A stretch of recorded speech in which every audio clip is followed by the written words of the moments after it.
विद्यालय पहुंचिले जिला स्तरीय अधिकारी।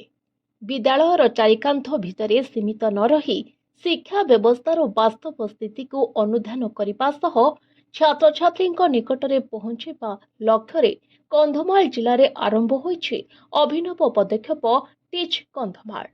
ଏହି ପଦକ୍ଷେପ ଅଧୀନରେ सोमवार ବାଲିଗୁଡ଼ା ବ୍ଲକର ବିଭିନ୍ନ ବିଦ୍ୟାଳୟରେ ପହଞ୍ଚିଥିଲେ ଜିଲ୍ଲା ସ୍ତରୀୟ ଅଧିକାରୀମାନେ।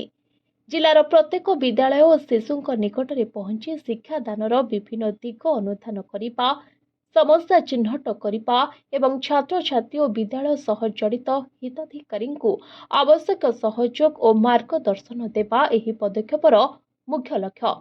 2026-27 शिक्षा वर्षरू एहाकू जिले में कार्यकारी करा जायछि।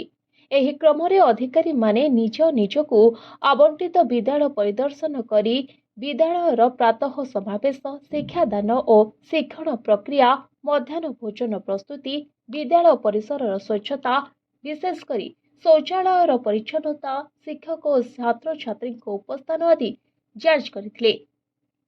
एथिसह छात्र छात्री और विद्यालय कर्मचारी सीधा सड़क आलोचना करी शिक्षा परिवेशर उन्नति पाई आवश्यक परामर्श देथिले। बालिगुड़ा ब्लॉक रे ही अभियान को व्यापक करने मोट 19 विद्यालय को विभिन्न जिला स्तरीय अधिकारी परिदर्शन निमंते आवंटन करा।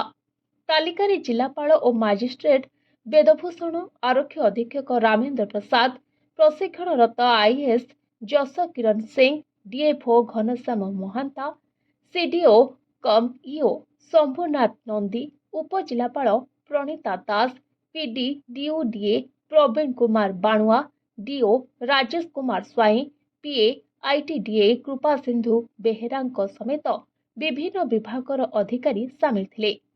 टीच कंधमाल केवल विद्यालय परिदर्शन रे सीमित न रही शिक्षा व्यवस्थार तृणमूल स्थिति को बुझिबा और ताहार गुणात्मक उन्नति पाई एक निरंतर प्रयास साजिछि।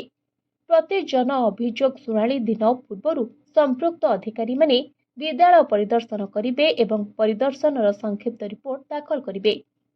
तबे विद्यालय अधिकारी पहुंची और छात्र छात्री सीधा सड़क संपर्क शिक्षार गुणात्मक परिवर्तन दिगरे टीच कंधमाल एही पदक्षेप नुआ आशा सृष्टि करिछि।